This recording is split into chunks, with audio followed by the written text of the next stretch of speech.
वातावरणामध्ये सूर्याचा पारा जवळजवळ 35-36-37 नव्हे तर 38 अंश सेल्सिअस पर्यंत जाऊन पोहोचलेला होता। आणि अशा परिस्थितीमध्ये कांदा पिकावरती कीटकनाशक, बुरशीनाशक आणि मायक्रोन्यूट्रंटची किंवा एखाद्या संजीवकाची फवारणी देणं आणि त्या औषधाचे त्या पिकावरती कुठलेही साईड इफेक्ट न येणं हे खऱ्या अर्थानं फार जोखमीचं काम होतं। आणि त्याला हा फॉर्म्युला 100% खरा उतरला, त्याचे चांगले परिणाम या ठिकाणी पाहावयास मिळाले। का रिझल्ट आले असतील पप्पू शेट या फॉर्म्युल्याची, याची माहिती शेतकरी बांधवांपर्यंत जाणं गरजेचं आहे।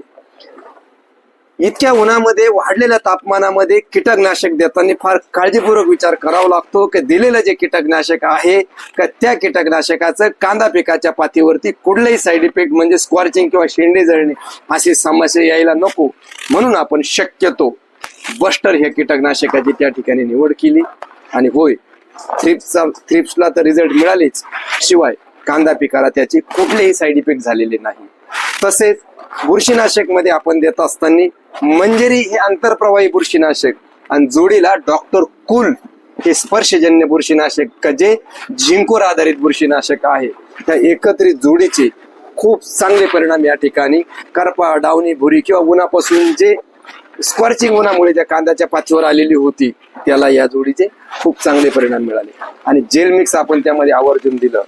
जेल मिक्स देण्यामागचं कारण असं होतं का कांदा पिकाचं वय ज्यावेळेस 50 दिवसाच्या आसपास किंवा 60 दिवसाच्या आसपास होतं त्यावेळेस खऱ्या अर्थानं कांदा पीक पातीमधून कंद अवस्थेमध्ये प्रवेश करत असतो आणि वर ऊन वाढलेला असताना अशा वेळेस आपल्याला कॅल्शियम, मॅग्नेशियम, बोरॉन, नायट्रोजन आणि पोटॅश या अन्नद्रव्याची गरज किंवा भूक त्या पिकाची वाढलेली असते। आणि जोडीला झिंकबेक्स बुरशीनाशक असल्यामुळे खूप चांगले परिणाम, मग यामध्ये कांद्याची मान जाड होणे, कांद्याच्या पातीची संख्या वाढणे, तसेच हिरवीगार पात टिकून राहणे, हरितद्रव्य निर्मितीची प्रक्रिया या सर्व न्यूट्रिएंट्समुळे, मायक्रोन्यूट्रिएंट्समुळे जलद झाली आणि पात हिरवीगार, तजेलदार, रुंद पात या ठिकाणी आपणास मिळाली।